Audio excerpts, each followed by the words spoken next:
Well,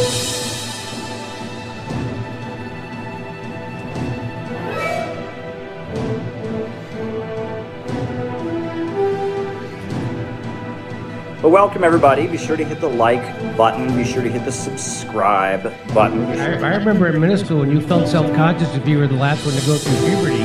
That really went topsy-turvy, didn't it? Sometimes the house barrage, it's too much explaining yourself and it's too apologetic. Be sure to hit the notifications bell.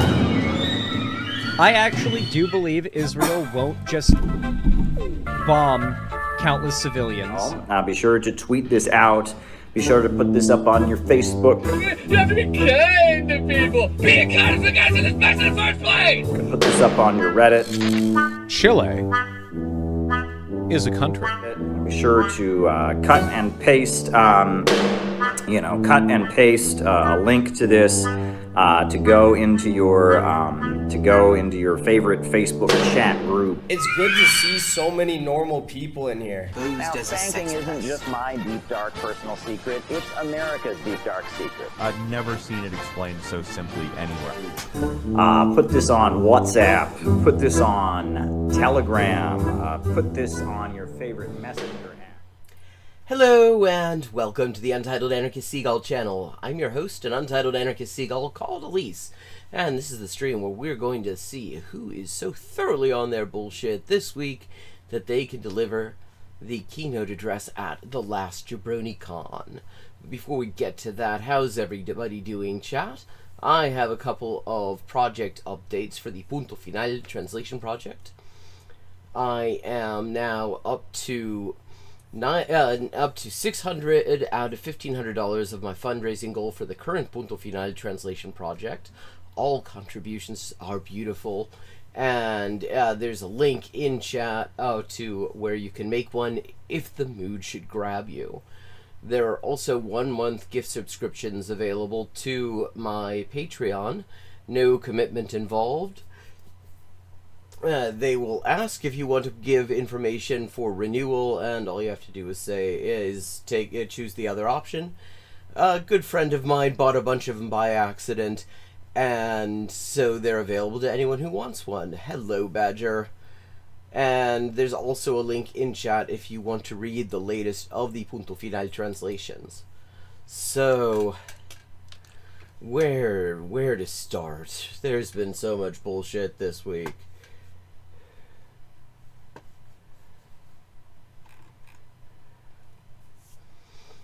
So, if you're not following Bolivia, there is a channel that is well worth following called Noticias Bolivia. It's in Spanish, but it seems to be a channel here on YouTube that is directly supportive of the working class mobilization against the far-right government of Rodrigo Paz.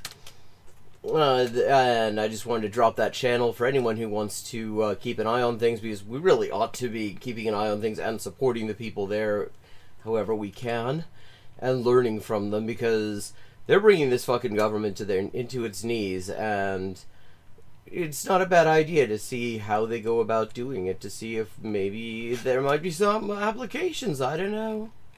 You know, who knows, we might one day have a fucking horrible, fascist, shitty government ourselves that needs to just be completely taken down.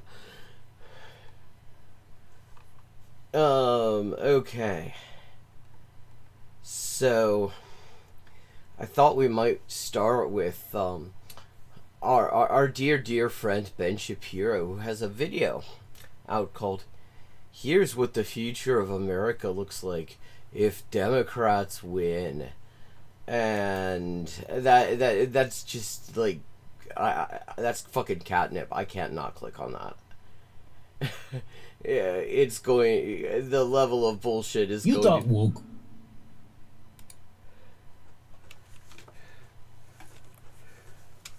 You thought woke was dead. That's. Oh yes, wait, woke is not dead. Woke is coming back. Like, well, I mean, if you thought that woke was dead, then you must just be watching people like Ben Shapiro, because it isn't that there has actually been any kind of major shift in public opinion. It's just that the ruling class is not pretending to be tolerant of mainstream public opinion anymore. They want to try to force it to the right. Well, we were told, after all, about the modern democratic... What, told by who, exactly? Like, Ben, I don't think you were told. I think you were one of the ones doing the telling.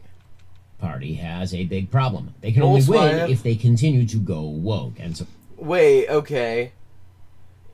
Wait a second. First of all, it's just fascinating to see that be acknowledged. Because usually the line from people on, like, the Daily Wire, people like Ben Shapiro and Tim Pool and all these dickheads, is that there's this weird conspiracy. Nobody understands why anyone goes woke because nobody likes it. And now he's saying, yeah, if the Democrats want to win, they do have to, like, not be big fucking racists and transphobes. Which, yeah, that's true. I mean, they have to actually kind of meet their voters halfway if they want to have a chance. But it's kind of interesting to see him acknowledging that. So they are doubling down and tripling down and quadrupling down. They're quadrupling down on, like, where? Where are they quadrupling down? Like, just most recently, once again, just enough Democrats. Just enough Democrats, all in safe seats. None of them worried about primaries. None of them have to worry about an election coming up. All of them have plenty of time for people to forget about it. Joined to help a bill pass that would ban trans people from being teachers nationwide and ban even acknowledging that trans people exist and forcibly out trans kids to their abusive families. So, I mean, if this is the Democrats trying to, like, engage with woke, I feel like maybe they gotta have to work on it a little. All of which means just one thing. If Democrats regain control of the United States government, the insanity of the Biden era is only just the beginning. Ooh, which insanity? You mean the genocide, right? Yeah. I mean, that's very clearly, I mean, that's never ended. Or, like, the COVID denialism. Or just the handing out money. Like, it's so weird when you listen to people like this talk about the Biden era, because there's literally, if you actually talk about the things that the Biden administration did, they would not find any that they seriously disagree with. So they just have to come up with this fucking fantasy world. Let's see. So let's watch him do his world building. I'll explain what I mean in just a moment. Plus, yes, we'll get to a massive anti-mass migration march in the UK, the latest on Iran. Oh, that is what he calls a just straight-up neo-Nazi pogrom. And whether Cuba is planning a drone assault on the United States military. This is the Ben Shapiro Show.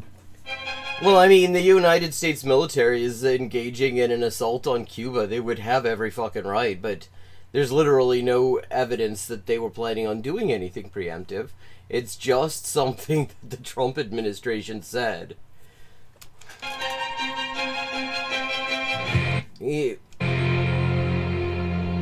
Alrighty, so, over the weekend, the Supreme Court rejected Virginia Democrats' emergency request to revive their congressional map. So you recall that the Virginia Democrats tried to draw a congressional map that basically reduced Republican representation to nil.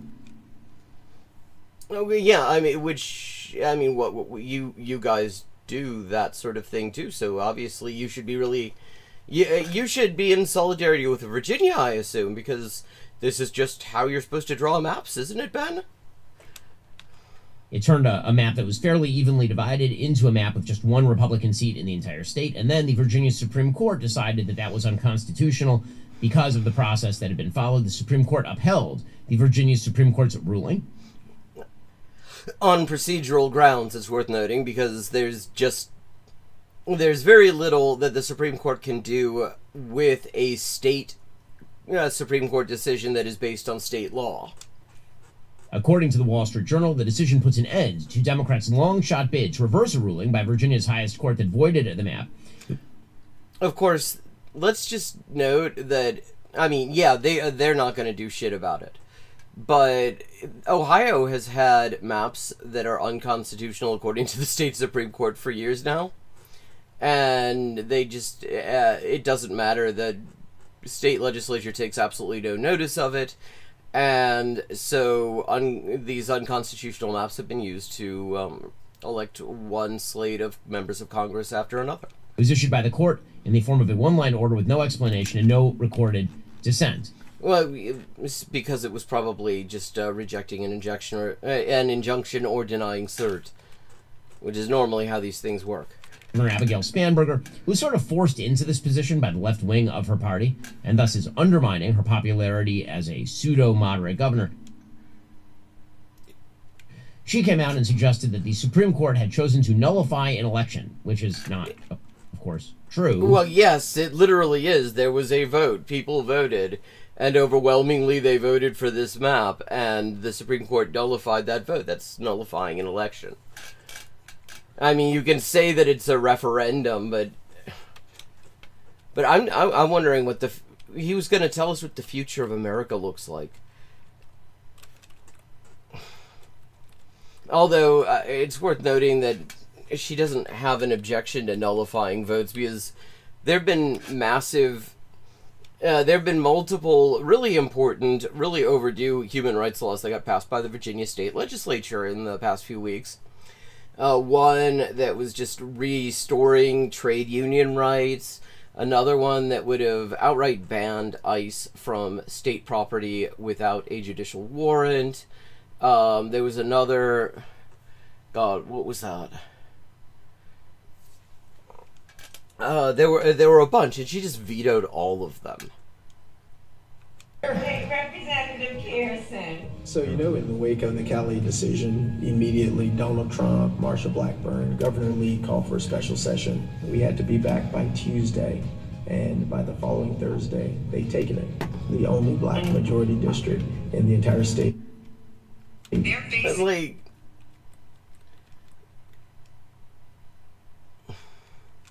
the Ringo Starr of the squad, you never hear her mentioned anymore, which is sad for her. She's a Democrat from Massachusetts.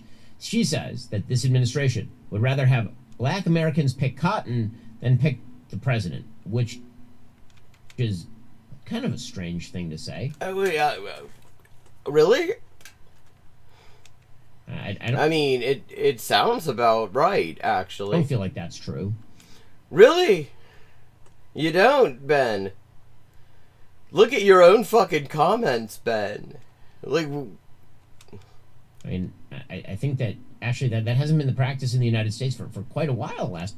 Really? Like, this is what he's doing. This is what he's decided to do with this.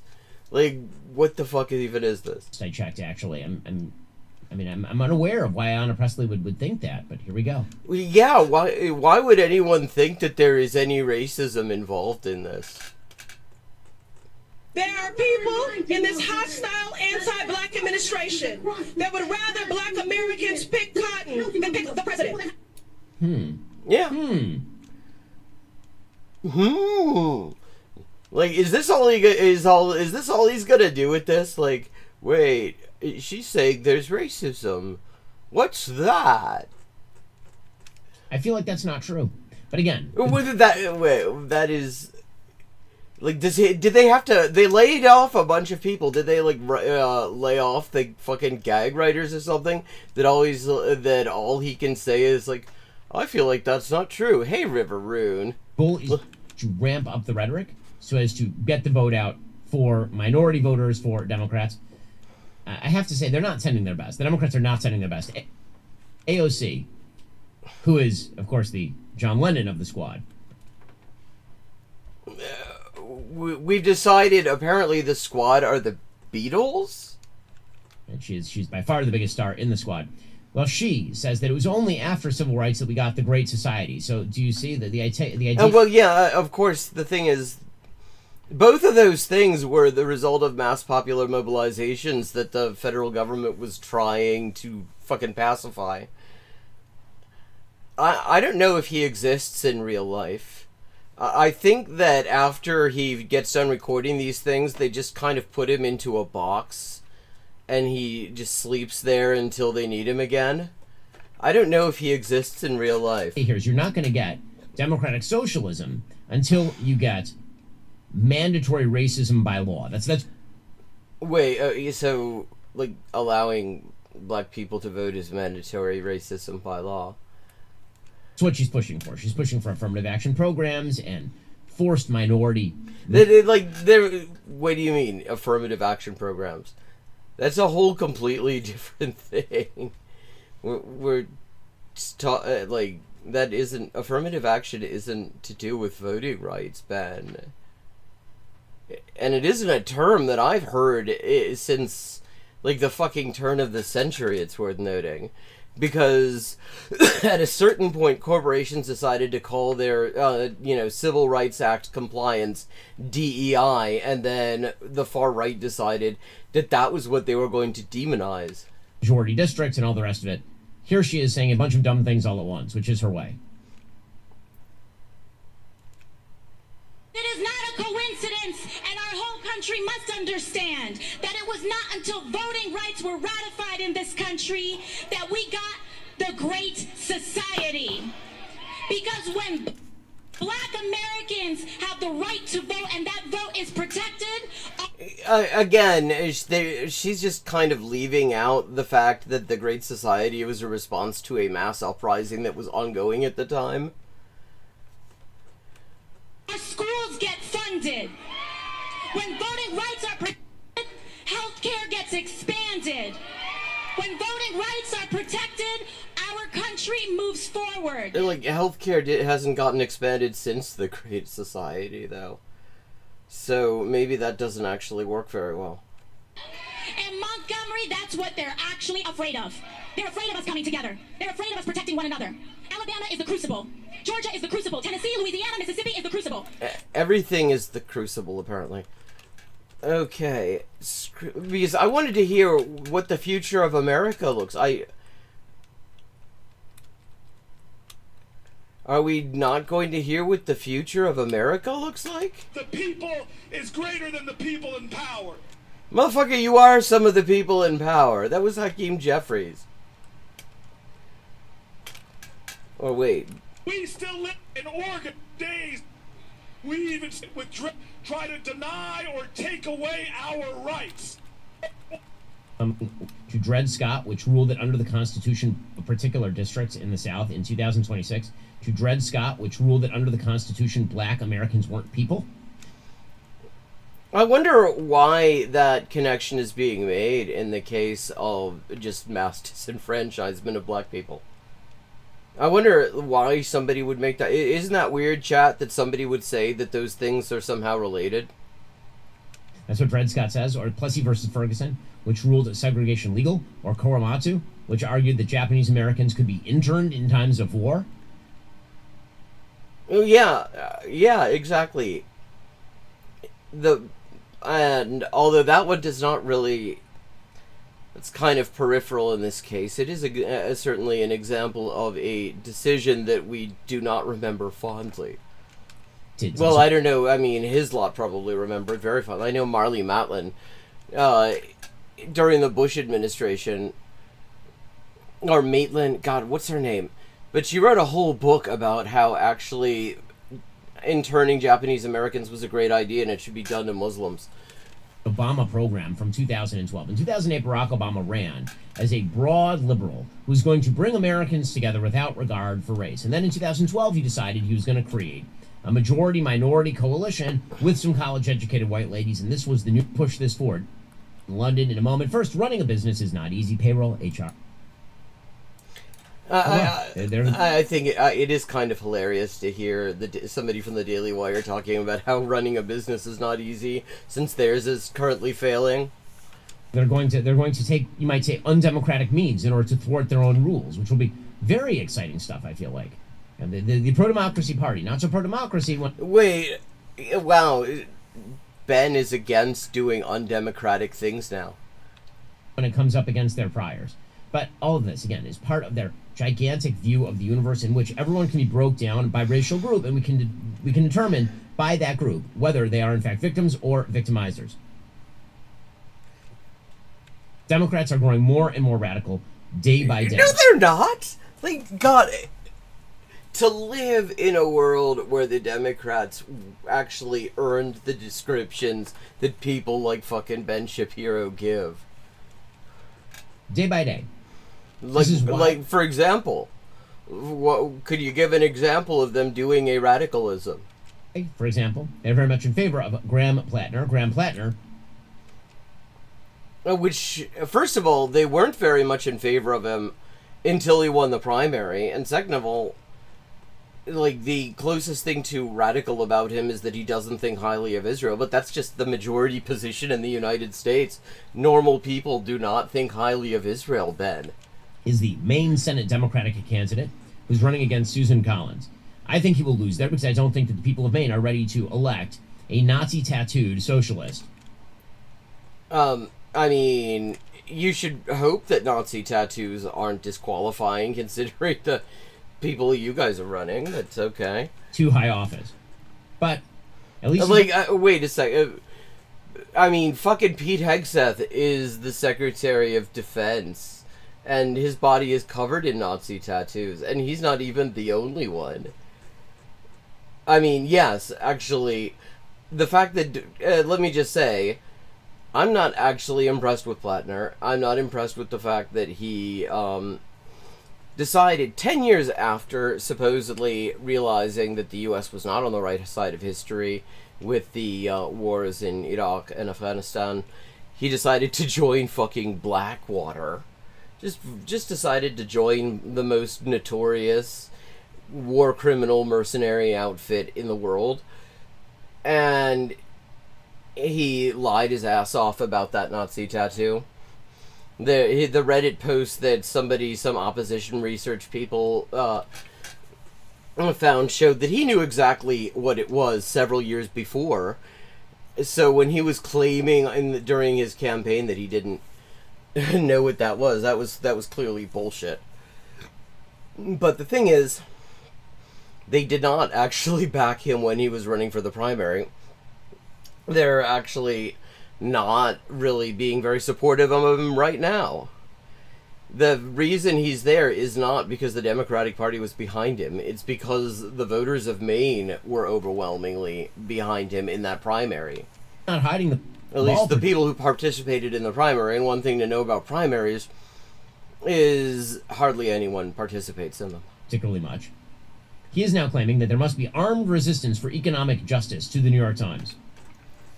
You said, quote... I mean, okay, I'm actually curious whether this is what he actually said. An armed working class is a requirement for economic justice? I mean, yes. Actually, I would say it's a requirement for a lot of things in a time of reaction. How do you think about that now? As a student of history, it is difficult for me.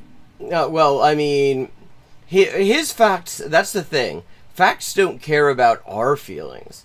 Facts really care about his feelings. His facts have a lot of empathy for Ben, and they love him so much that they are willing to change for him.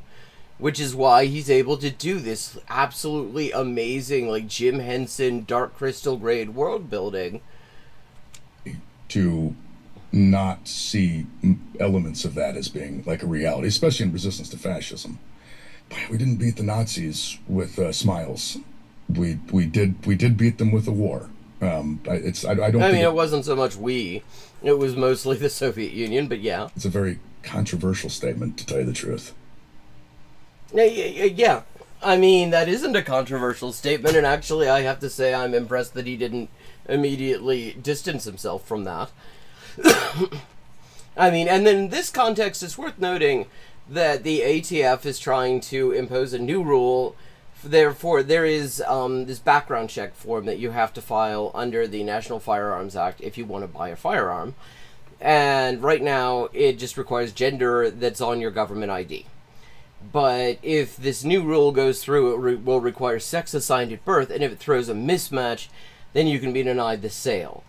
And this is very clearly a sort of quiet backdoor attempt to make it basically impossible for trans people to get weapons in a situation where you have a political class that is largely divided between people who openly want to kill trans people and people who kind of don't care. If they are caterpillars, they are not hungry enough. I mean, his head is still there. I'm just going to point out that, you know what's one way we didn't defeat the Nazis? Is by getting Nazi tattoos on our chest. That's all he's got. I mean, because I do not, again, don't trust Plattner. He was not wrong there, though. Or by going on Nazi podcasts. Also not a way that we defeated the Nazis. Wait, motherfucker, you're saying this from a Nazi podcast, Ben. But you're quite right. What you're doing is not how you beat Nazis. Being a big-ass Zionist, incidentally, also not how you beat Nazis, because the Zionists actually were kind of cool with the Nazis. They saw them as a blessing in disguise. Listening to Graham Plattner talking about defeating the Nazis is like listening to Hassan Piker talk about defeating the communists. What are we talking? Does Hassan Piker claim to be giving advice on how to defeat the communists, though? I don't feel like he does. Talking about right now. But Graham Plattner, again, is emblematic of the New Democratic Party, more and more radical.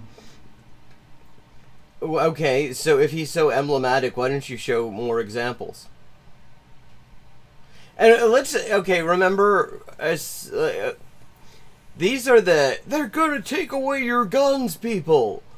So, like, fucking, all Plattner did there was say, like, working people should be armed, which supposedly is something guys like Ben Shapiro are cool with, especially when it's some white dude with a, muscly fucking white dude with a beard saying it. And now he's, like, clutching pearls over that, is he? But he's out there apologizing for Iraq, or apologizing for Afghanistan, and of course blaming everybody else for the fact that he actually joined the United States military voluntarily. Apparently. Well, yeah, there is his decision to join, but it wasn't his decision to start the war in the first place. The people who started the war do own a little bit of fucking blame for starting the war.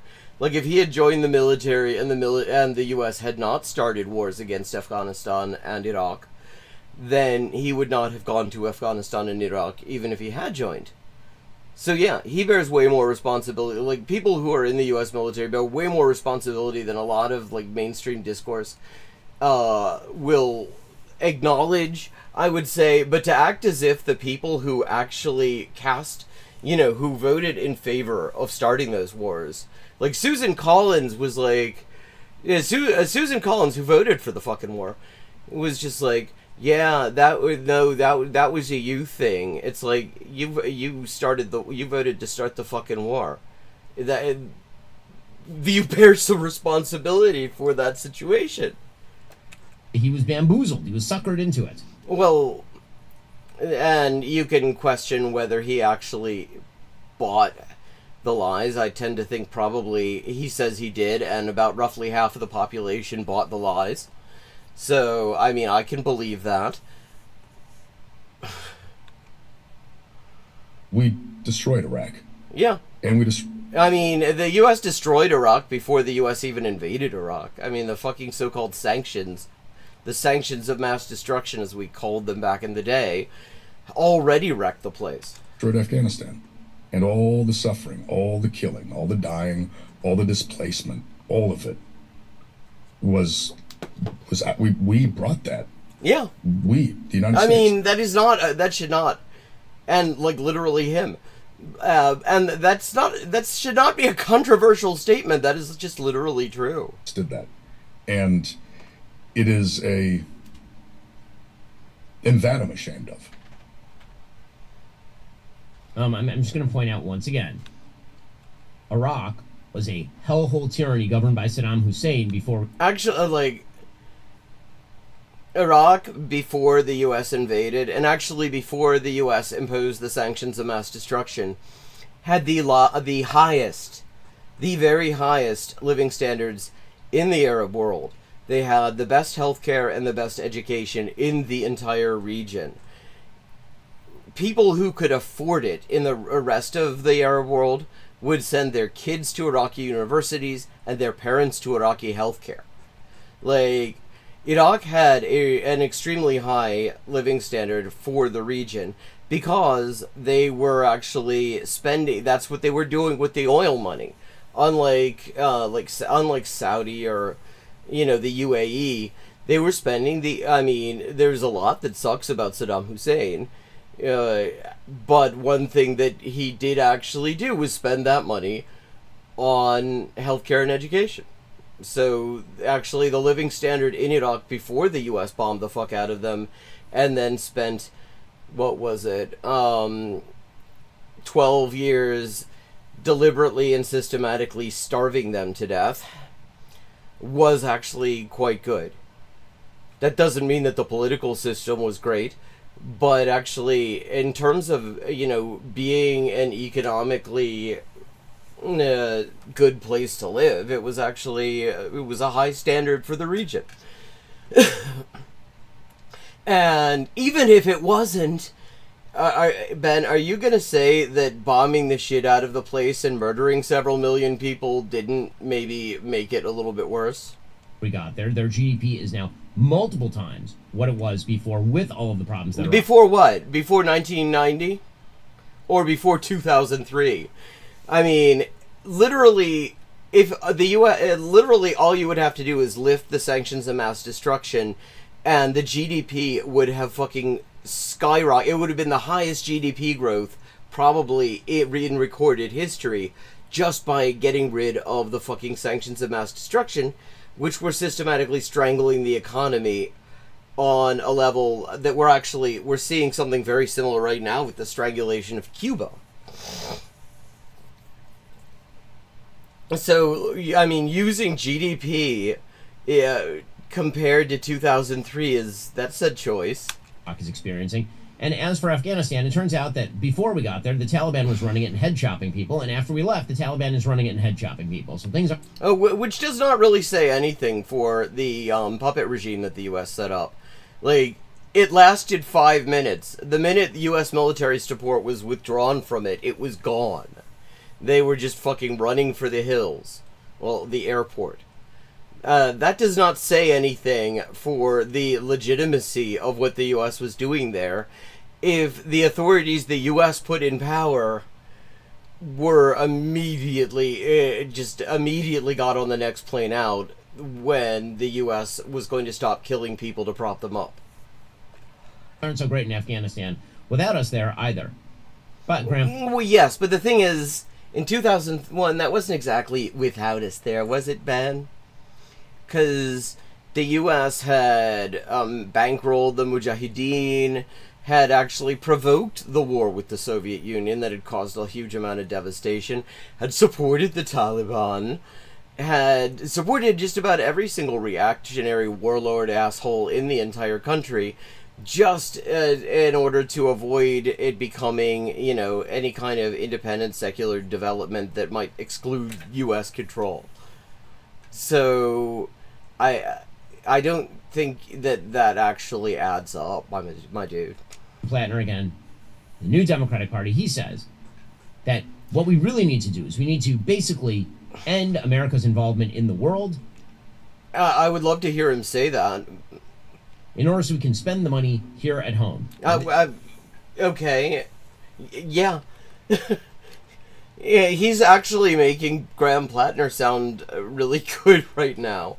Yeah, I mean, even if none of the money was spent at home, the U.S., what the U.S. does in the world should stop because it's bad. But yeah. These are some of the dumbest talking points. These talking points drive me up the wall. Okay, debunk them, Ben. Come on, Ben. Let's hear your debunking. They are so stupid, but they're part and parcel of the Democrats trying to sell dumb talking points to people because what they really want is a weaker America on the world stage. This is actually what they want. Okay, so we're cutting so that he can go into the debunking of the talking points, right?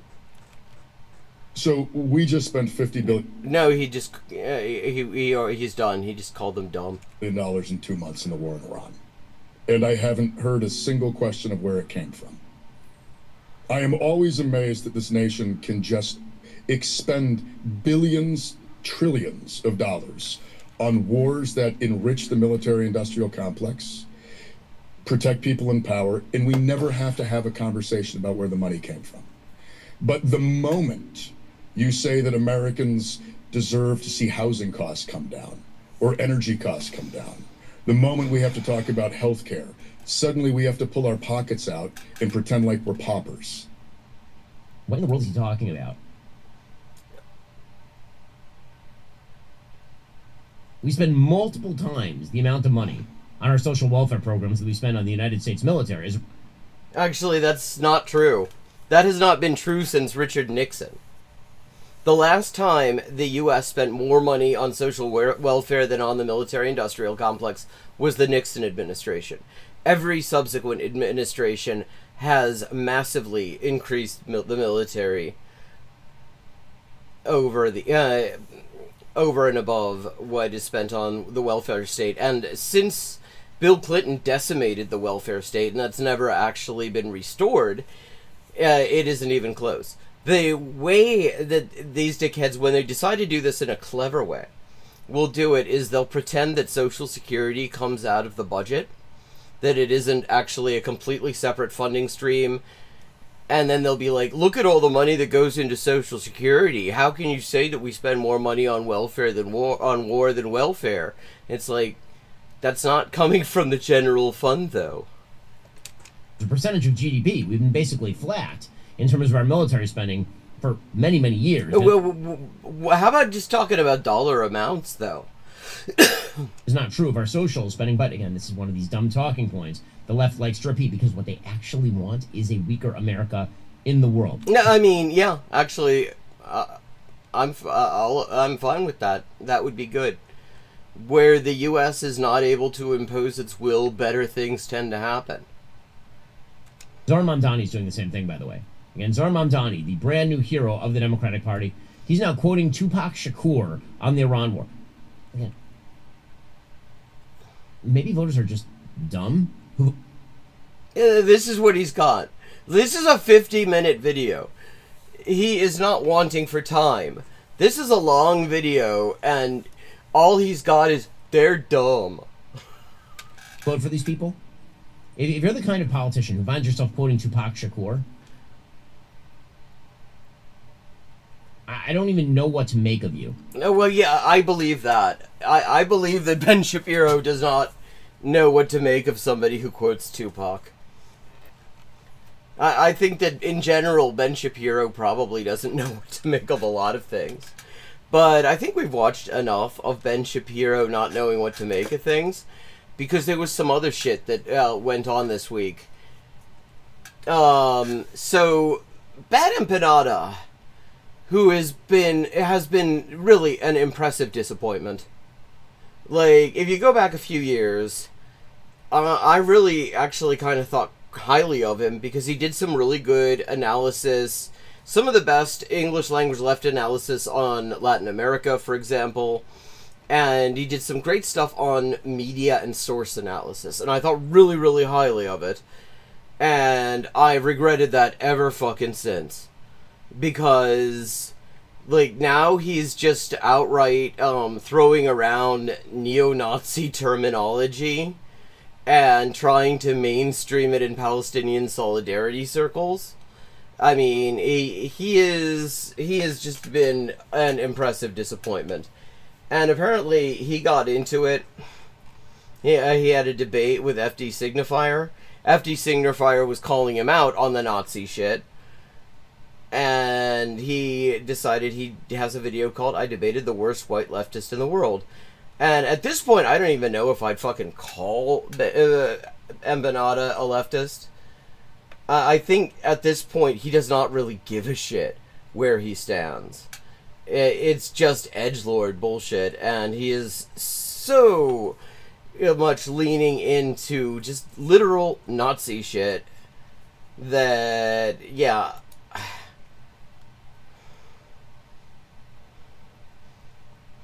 This We're not gonna. This is a relatively long video. We're not gonna get to see the whole thing. I'm gonna drop the link in chat for anyone who wants this. Well, see it. If it's good, we may come back to it tomorrow. That's right. This is Friday. We got one more night of streaming. So if it's good stuff, we could come into it. Maybe see the whole thing that way. unique looking figure to my right on the screen is Bad Empanada. Bad Empanada is a... This isn't even him looking particularly unique, I have to say. Like, he cut his beard for this. C-tier, you know, BreadTube, online left creator on YouTube. Maybe he's B-tier now. How many subscribers does he have? He's got 208 subscribers. I think that's good enough to get you to B-tier. He is technically a video essayist, but if you look at his channel, as you can see, there's a lot of other people's faces on his thumbnails. Like, it's not the typical video essayist channel. At a certain point, he pivoted very hard into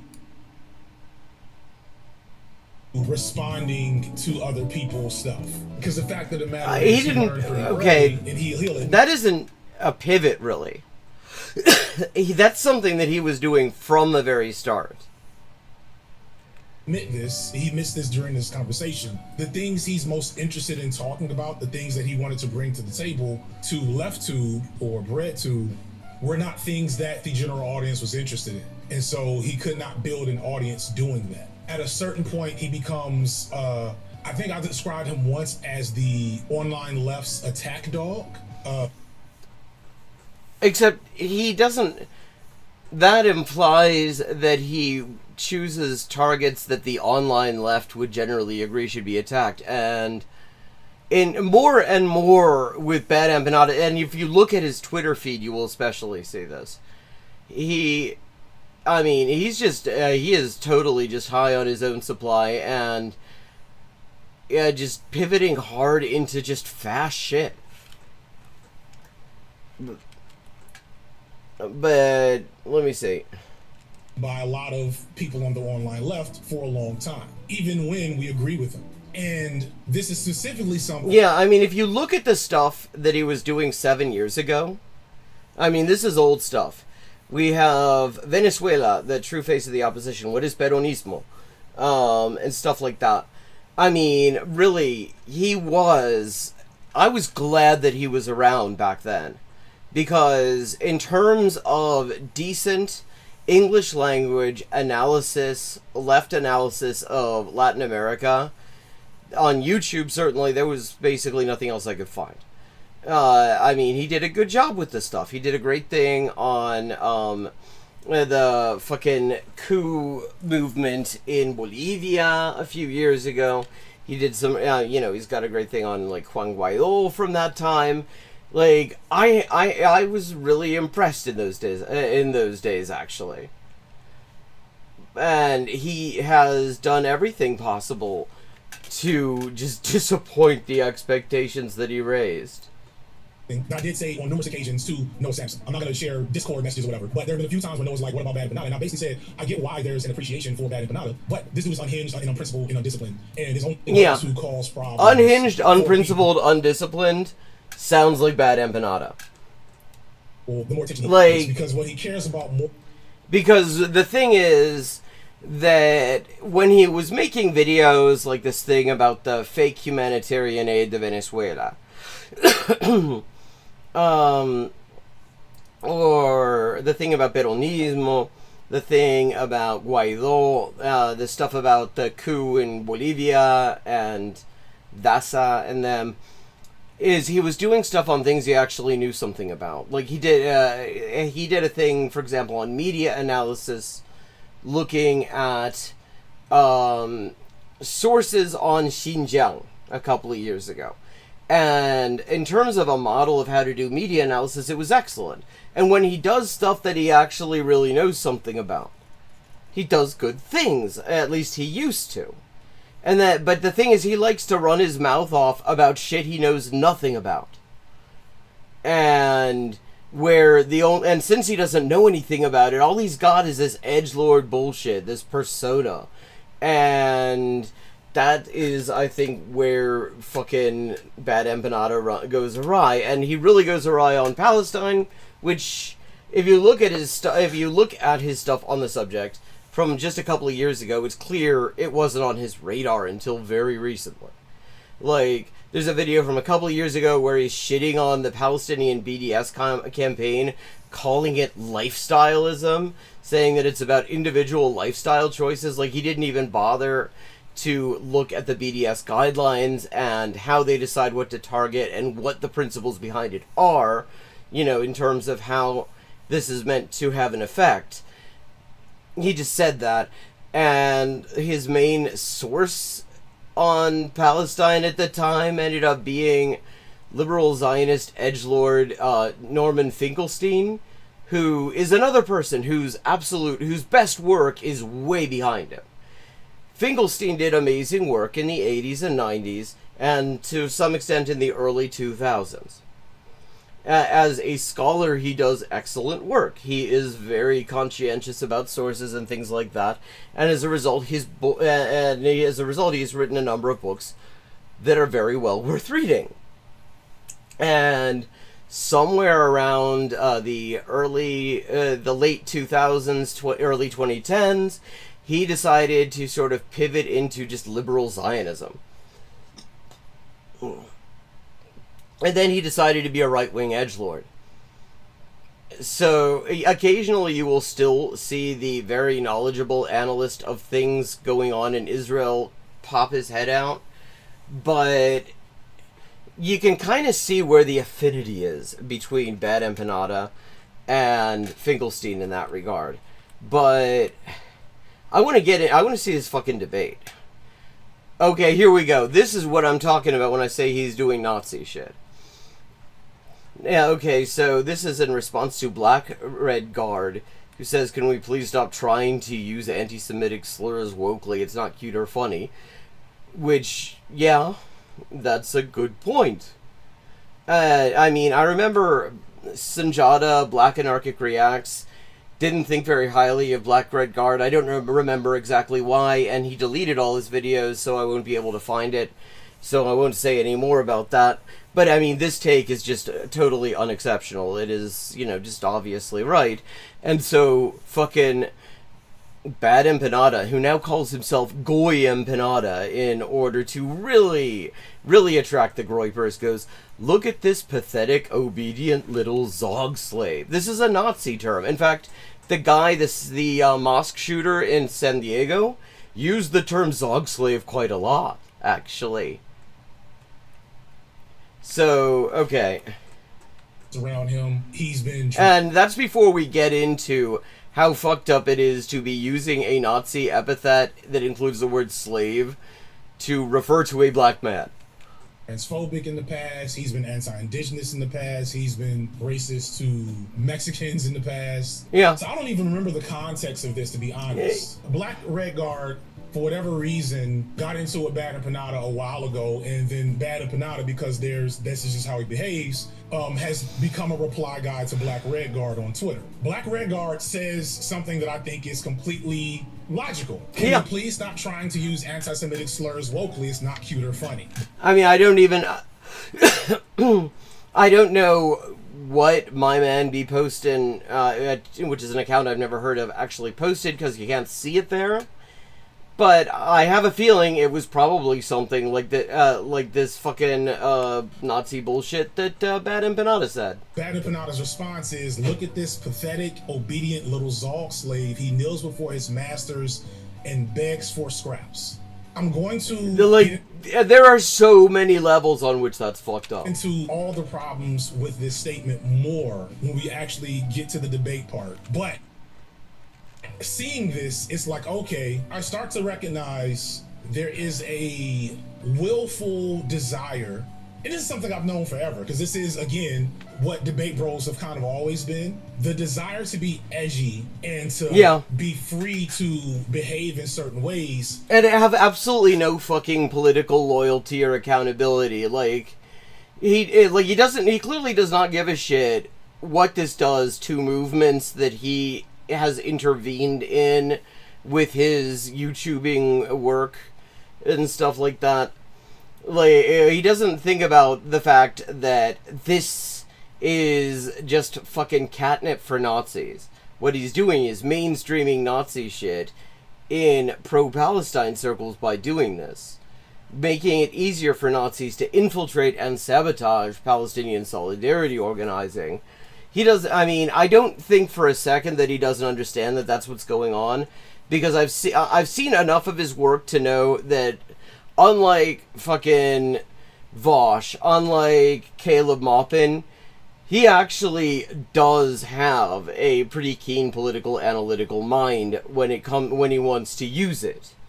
So he knows what the fuck he's doing here. He's just doing it because, he's doing it because fuck you, that's why, basically. And that is absolutely fucking toxic. Leftists of this ilk will use whatever the issue du jour is to get away with that behavior. So after noticing, I'm like, I don't know if this is like the person that people should be leaning on to have that discussion. Zog is literally a Nazi term. Zog is a term that is born from the Turner Diaries. So the term Zog means Zionist occupied government, and it literally comes from the Turner Diaries. The Turner Diaries is the neo-Nazi Bible. What you see here with Bad and Panada is him literally just using neo-Nazi terminology against a black person. Yeah, and neo-Nazi terminology that just happens to call a black man a slave, too. Like, he knew what the fuck he was doing there, I think. But I wanted to see the debate. Okay. Weeds to, like, label you a Zionist and a Jewish supremacist and a insert Nazi dog whistle here. Yeah, and the other thing is, if you look at Bad Empanada's fucking Twitter feed at this point, it is full of this shit. And now there are lots of problems with the term Jewish supremacism, which is something, first of all, that is coined, it was popularized by David Duke.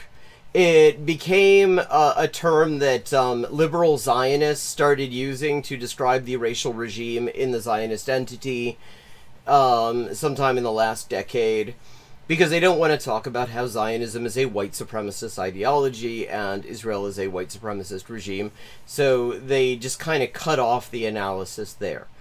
But the thing is, that's not when Bad Empanada is using it on Twitter, he makes it very clear he's not using it in that sense, because he says, like, even acknowledge that if a person acknowledges that they're Jewish and that is something that they feel positively about, that is supposedly a tenet of Jewish supremacism. Like, that, so it's a thing that has tenets, and the thing is, you only get that if you're just taking it directly from Nazi shit. For just being like, this sounds weird. Y'all are sounding a little weird. But that also doesn't mean... and here's... Bad Empanada just demonstrating exactly what we're talking about here, because he just lied. In the title to this video, it says, FD signifier called Zionist a Nazi dog whistle. No, he fucking didn't. He called Zog a Nazi dog whistle, and it's not even a dog whistle. Dog whistle is giving it credit. Dog whistle is, a term that it could be innocent. Zog is not an innocent term. It is just an outright term that a Nazi would use to identify themselves. Like, using that in company is a way of somebody's telling everyone around that they're a Nazi. There's not a better version of the analysis that I could be operating with, or that could be put out in the forefront, which is, I think, what I'm most hopeful to get at. So I'm barely coherent in this clip. Out of context, this clip makes no sense. But understand, at no point in this clip do you hear me say Zionist is a Nazi dog whistle. I mean, like, fucking Bad Empanada is just lying. They materialize for content and for clout. That has been alarming. It has been alarming. That has been alarming. And it's been something I personally stayed away from, in part because as Bill saw, like there's so many people waiting in the weeds.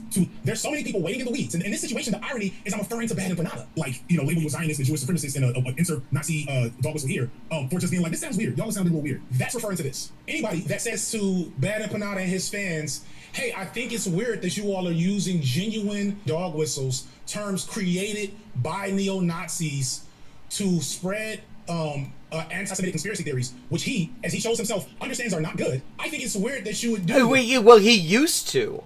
Like, I mean, that was another thing that he did well. When fucking Vosh and Zanderhol were doing that thing where they were endorsing a Nazi conspiracy theory about Jews and banks, and E. American Johnson and Luna Oey called him out and pointed out that was actually not true. Bad Empanada actually pointed out that, yeah, they were right. That was bullshit. You know, Vosh and Zanderhol were doing Nazi shit. That was good. Like, he had a lot of goodwill that he has decided to just, like, shit all over the wall. that. I think it's weird that that's happening. But you know what? I'm not even going to jump in there with y'all, because once I start saying that, you're going to just call me a Zionist or an insert Nazi dog whistle here. The Nazi dog whistle in question is dog slave. It's weird to me that leftists who are anti-Zionist and pro-Palestine would adopt language and terminology from neo-Nazis. Yeah. And the thing is, they don't actually. That is what makes this so jarring. Like, fucking Bad Empanada is actually getting a lot of pushback over this. Specifically because he's doing this. We have seen in, like, the past couple of years, not surprisingly really, one of the most concerted and organized attempts by neo-Nazis to muscle into Palestinian solidarity spaces and farm clout off of Palestinian blood that we have seen in a long time. I mean, with assholes like Jake Shields and fucking Adam E. Media doing all this stuff, and now fucking Bad Empanada is just out there helping him out.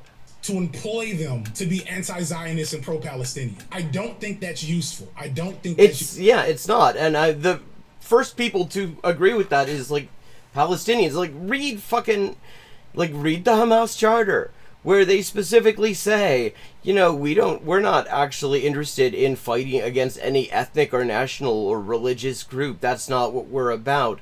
Our problem is with Zionism, and our problem with Zionism is that they took our fucking country, kicked us out of it, and keep murdering us. You know, that is in their fucking charter now. It's been in their charter since they ditched the old one, and which they had never really agreed with. Ahmed Yassid, going back to the early 2000s, was already speaking along these lines, and that was not, and so the actual practice was not reflected by that charter, and they finally decided it was just being used as a talking point against them so much that they got rid of it and replaced it with something where they specifically said, yeah, our problem is not with any particular ethnic group. Our problem was with fuckers who are stealing our land and killing us. Useful at all. So, Bad Empanada is on Twitter now, like, comparing himself to Hamas, like, in the sense of, will you condemn Bad Empanada? And it's like, that's an insult to the Palestinian resistance, because you haven't done shit.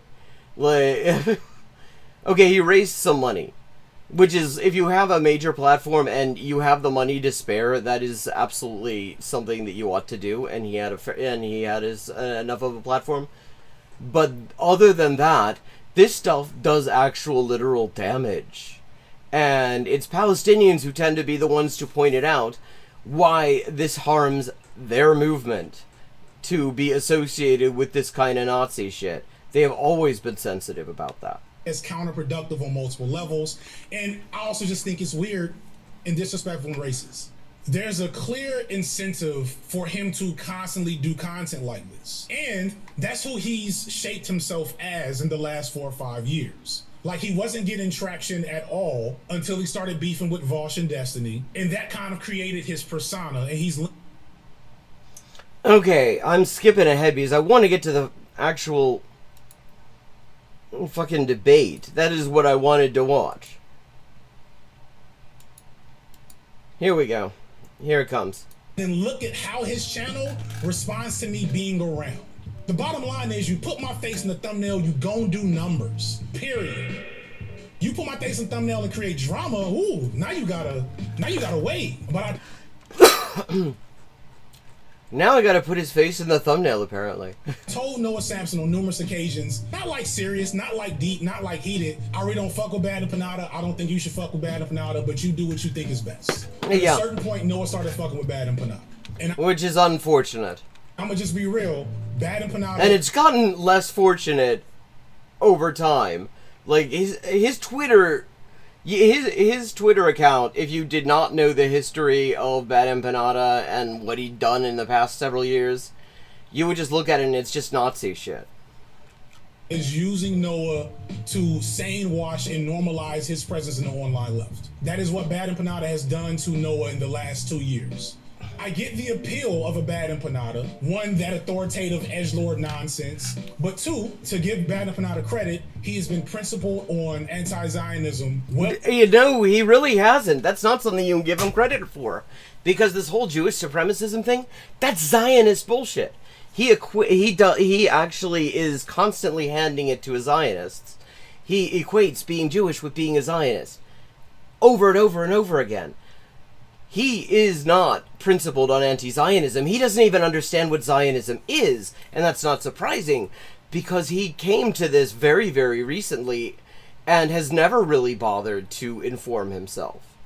Like, so no, he's not principled on anti-Zionism. He isn't even knowledgeable on anti-Zionism. Before it was popular. So, and actually, no, not before it was popular. I mean, again... You look at what he was saying a couple of years ago, before the genocide in Palestine, before 2023, where he was, like, dismissing BDS as individual lifestyle choices and stuff. He clearly did not know what the fuck he was talking about, and he clearly did not particularly care. And he still does not know what the fuck he's talking about. But he does not particularly care to know anything about it. A little bit of a wave after October 7th when people started talking more about that issue. But people like Bad and Panada are also why Noah Sampson's getting sued right now. No, he isn't. I mean, that's wrong. People like Bad and Panada are not why he's getting sued. People like Ethan Klein are why Noah Sampson's getting sued. Noah Sampson is getting sued because Ethan Klein does not like having people criticize him publicly, and he's very sensitive to it, and since he has money, he's trying to bankrupt smaller creators in hopes of just silencing them, in hopes that that's somehow going to eliminate the criticisms that his support for genocide have given rise to. Total Love, after October 7, 2023, has now blocked him except for Noah Sampson. Noah Sampson's the only one, and maybe Cavernacle, they're the only ones that have not said to themselves, this guy... Yeah, speaking of disappointment, his Cavernacle was right to call out, like, leftists in the U.S. for dismissing, for downplaying concerns about, like, Graham Plattner's Nazi tattoo and stuff. And now he himself is downplaying concerns about Bad Empanada outright saying Nazi shit. Like, you gotta pick one. That's kind of a weirdo and unhinged, and I probably shouldn't invite him into my space. And this is a criticism of Hassan, too. First off, Hassan should have never been in the podcast with Ethan Klein. Let's just put that out there. He's admitted that himself. This is just keeping it real. This is probably labeled, well, always keep the white left at arm's reach or some shit like that. Because the bottom line is, white leftists are white. And the average white leftist does not understand how whiteness works within them. The average white leftist does not understand how whiteness shapes their worldview. They understand that whiteness is a problem. They understand that racism is a problem. They might even be anti-racist, the best of the best. But they fail to recognize how the experience in the world as a white person. So Hassan should never had a podcast. I backed up too far. I was trying to actually get the... Are we ever going to get to see the debate? I think we're going to get to see the fucking debate. And I was like, what are y'all talking about? If you want... I have a different video that definitely has the debate, so I'm going to switch over to that. Here we go. I mean, that looks like it's a worthwhile... The following is a segment. Video, but what I wanted to see was the actual interaction.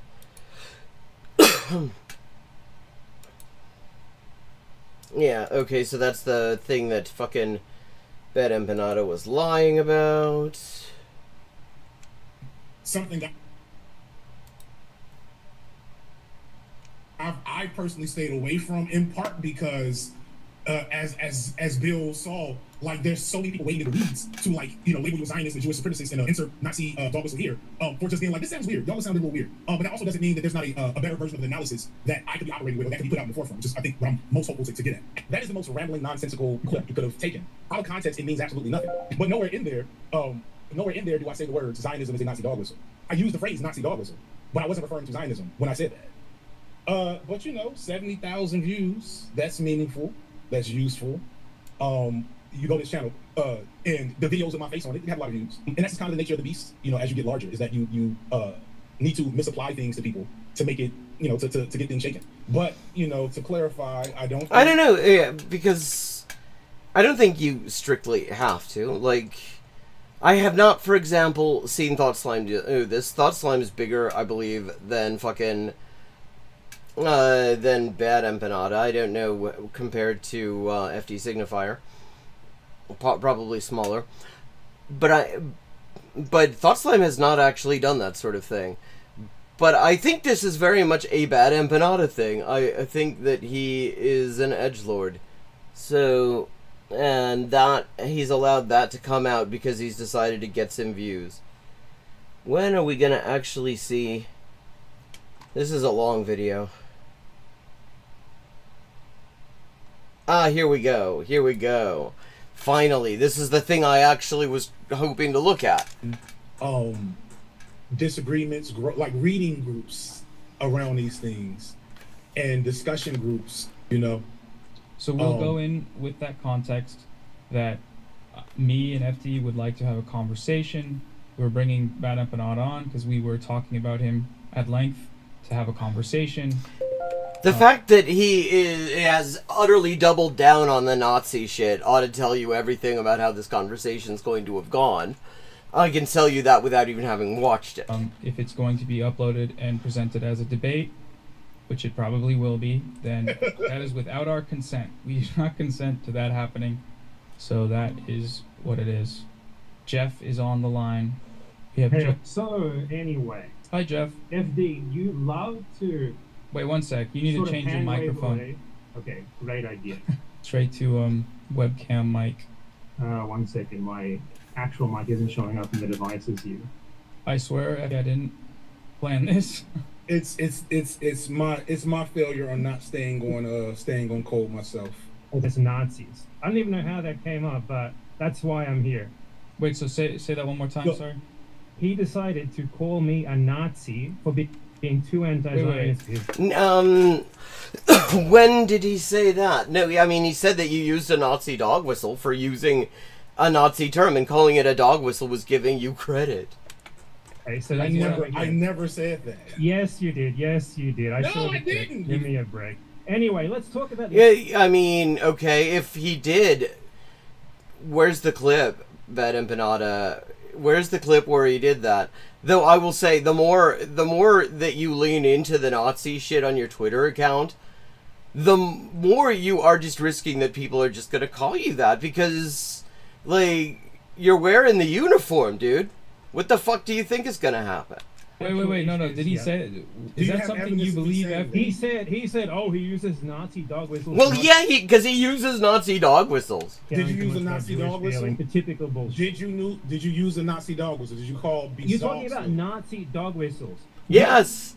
Answer the question you're evading. Did you use a Nazi dog whistle? I'm going to explain malign a black man. I'm going to explain. A black man? Who gives a fuck if he's black or not? Okay. Well, I mean, in the context where you used a Nazi dog whistle that also included calling the man a slave, which you then embellished on, I think it kind of matters that he's black, actually. I give a fuck if he's black or not. I think Have you heard of the Jewish You sect? are avoiding a direct question. I'm answering the question to you. Okay. All right. With any context. Have you heard of the Jewish sect Chabad? However you pronounce it.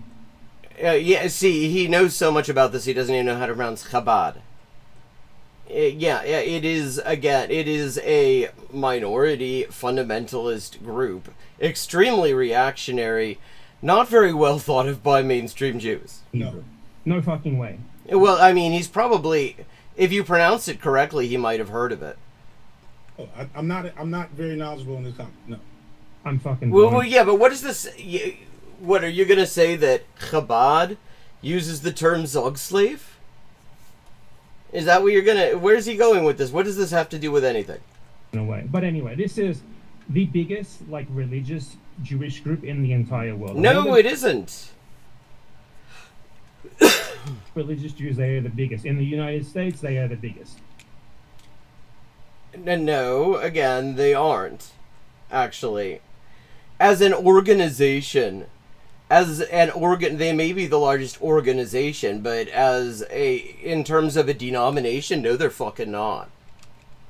The Chabad Messiah, his official doctrine said that non-Jews are essentially cattle. They are basically slaves. So what? Yeah, fuck Chabad. Pronounce it correctly so people know what the fuck you're talking about. But yeah, fuck them. But so the fuck what? So what? Okay. Do you understand that? I can read it too if you want. I can get No. I agree with you. I understand. I'm taking you at your word. Okay, so Chabad is also this massive Zionist organization, one of the worst Zionist organizations in the world right now. Mm-hmm. So I mean, not the biggest by any stretch of the imagination, because no Jewish Zionist organization can be the largest Zionist organization, because over 90% of Zionists are not Jews. Now, we are living in this era right now, right? Of Jewish supremacy. I know you... Era of Jewish supremacy. See, again, this is not the liberal Zionist way of referring to the racial regime in the Zionist entity. This is the David Duke usage of the term that he's using here. Don't think that, but entertain me for a second. This is fucking David Duke right here that he is channeling. Imagine that's we not are true living. as well, but go ahead. I mean, you denied it, and that's the entire reason we're talking here. No, it isn't the entire reason. The reason they're talking is you said Nazi shit and lied about him. I think before asserting his positions, you should let him. This is his position so far. He's just said some Nazi shit right here. Call that shit out, Noah. Come on. This is literally this is one of the other reasons, apart from the fact that it's just shitty analysis that misunderstands Zionism, why using that term was not a good idea. Because it does create this sort of attachment surface for Nazi shit. Just explain what okay. So what I was saying there is that we live in this time of actual, real Jewish supremacy. Jewish supremacists are committing genocide against people who aren't Jews. No.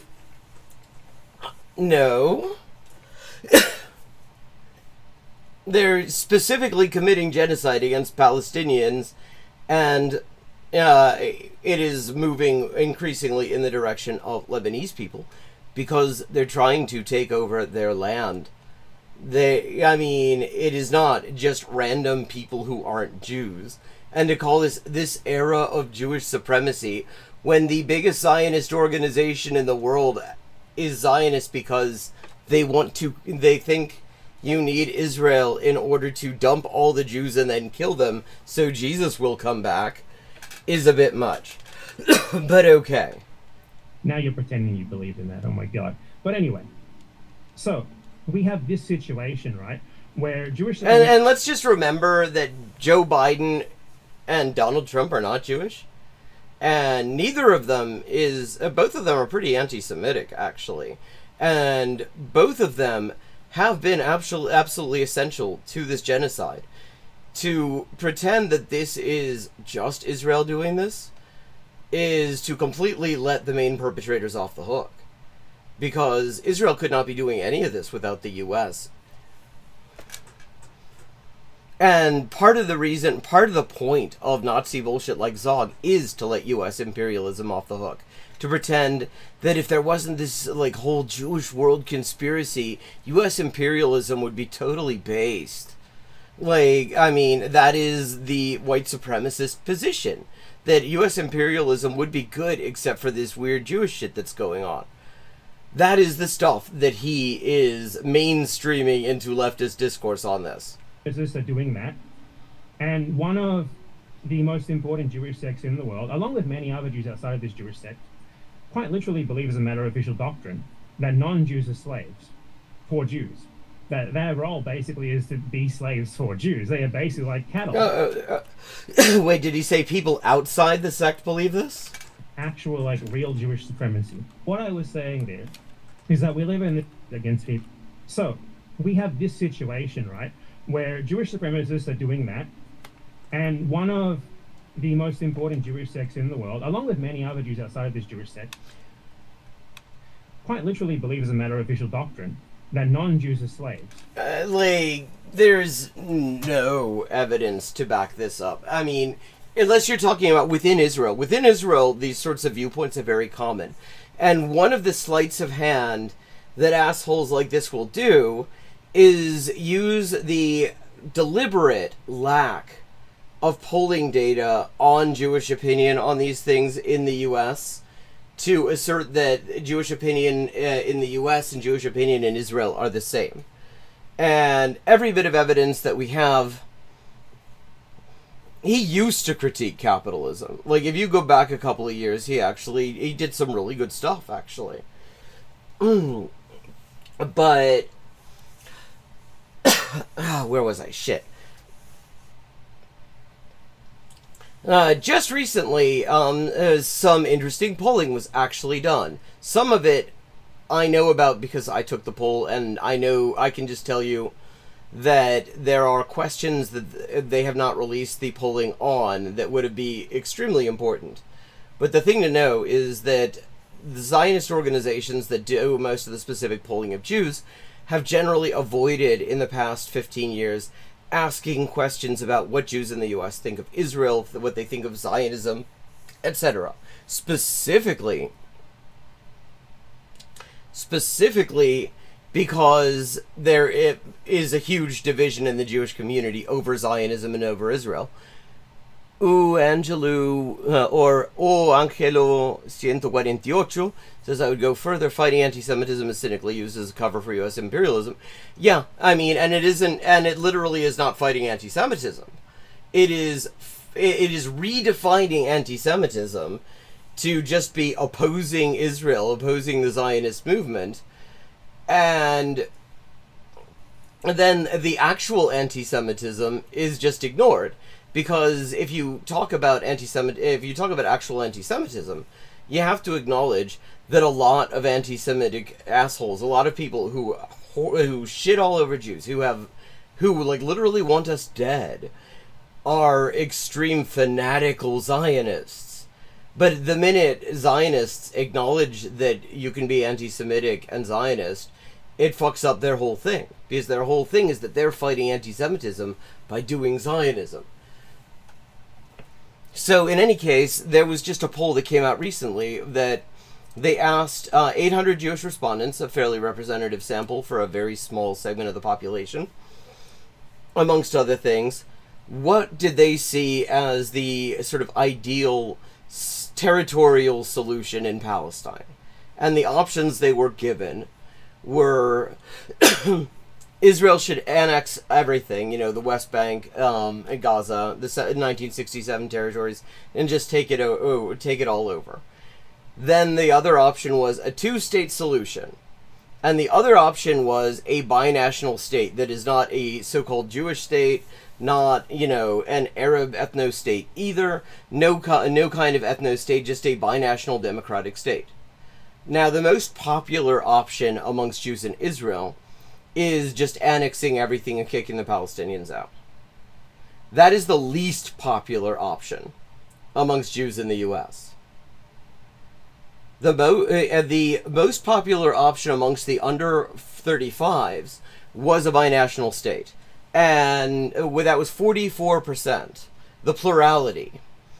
Meanwhile, and in the overall tally, it was 24%, which is a very substantial minority. Let me put it this way. Those are the kind of numbers that winning presidential candidates do in the U.S. So 25% is very significant, especially when you consider that in Israel, that percentage is basically zero.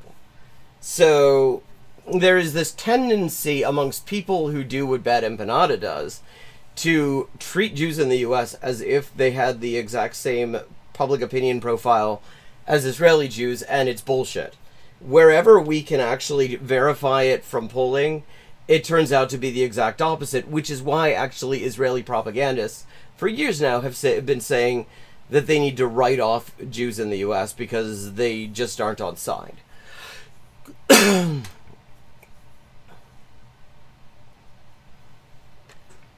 For Jews. Their role basically is to be slaves for Jews. They are basically like cattle. Okay, but how many people, you're just saying, using this lazy fucking term, a significant number of people outside this, like where, which people, where, and where are you getting the idea it's a significant number? Because, like, the only reason that I even knew that this was a belief that anyone claimed anyone had was that I read Nazi propaganda, and the Nazis talked extensively about it. In terms of things that I heard within the Jewish community, I never heard anything like this until I started looking at far right, at the Israeli far right. I think in this moment, there might be more utility to perhaps not screaming Nazi whenever someone says Nazi shit, throws these sorts of terms back at these people who are You're not throwing them back at these people, though. Are you a Jewish These are people who literally think. No, I'm. Who are the people who literally think this? Who, like, this is the thing that he's doing. Because he's not throwing this directly back at, like, fucking Black Red Guard is somebody who threw a neo-Nazi term at. Is he saying that Black Red Guard is Chabad now? I'm explaining this to you. So goy, as the way these people use it, is a slur. It literally just means nations. And I mean, let's remember when we talk about how these people use it, it is literally the history behind the term amongst European Jews is that the goy was the fucking oppressor of them for 2,000 years. Like, I mean, so if it's a slur, then like cracker is a slur. Like, it is literally a term that was used to kick upwards. To the extent that it was a term that was used to kick at all. But I'm noticing the time, and it is already time to wrap up. Thanks. It's always nice to see new people. I have some links I want to just drop into the chat. Project updates. On the Punto Final translation project, I'm trying to raise another $900 to cover the fundraising goal for this current batch of translations and for just my general purpose survival. You can find the translations here, and there are free 1-month gift subscriptions to my Patreon right here for anyone who wants to claim them. And if you want to join the Discord and keep in touch in between screens, I've got another link for you still. My